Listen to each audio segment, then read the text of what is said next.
Well, the summer vacation season is almost here, so now is the time to start planning a unique and affordable historic family adventure.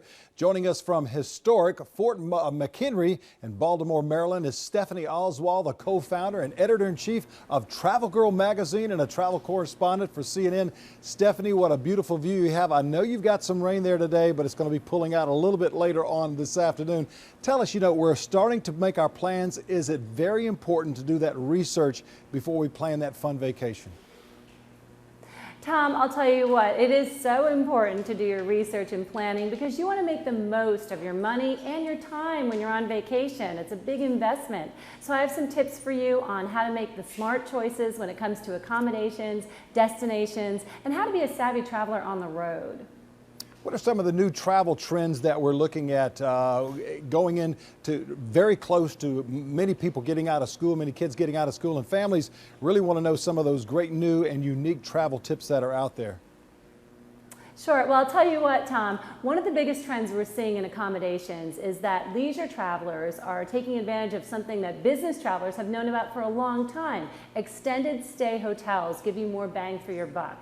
Brands like Home 2 Suites by Hilton, for example, you're going to pay the same price as you would for a regular hotel room, but you're going to get more space, you're going to get a hearty, healthy breakfast, free Wi-Fi, and a kitchen facility. So, those little things can add up when it comes to saving money. Then you've got more money to spend on your activities and other things during your vacation. So, really important to choose the right place to stay.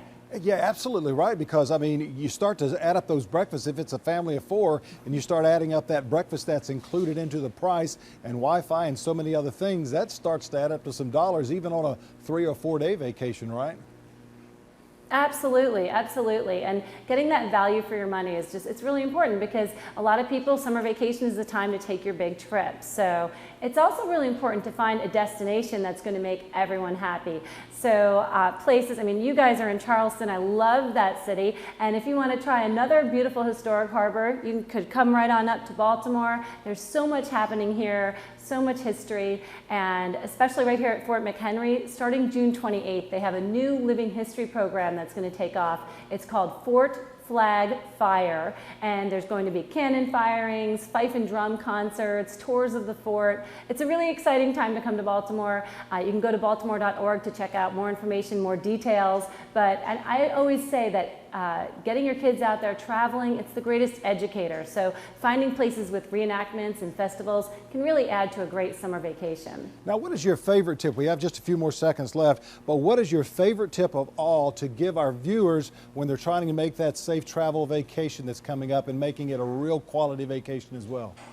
Well, I'll tell you what, Tom, a safe traveler is going to be the savviest traveler. So it's really important to make sure that if you're going to hit the road this summer, you know what your auto insurance covers. MetLife Auto and Home, for example, is reminding travelers too that if you're going to be using a child seat in your car, especially a rental car that you're not familiar with, make sure that it's properly installed. And also, one of my favorite tips, no texting and driving. You want to make sure you stay focused on the road so we all have a safe summer. Fantastic information. Stephanie Oswald from Baltimore, Maryland this morning. Come and see us in Charleston. Thank you so much for joining us. Thanks for having me. And we've got more after the break, so stay with us.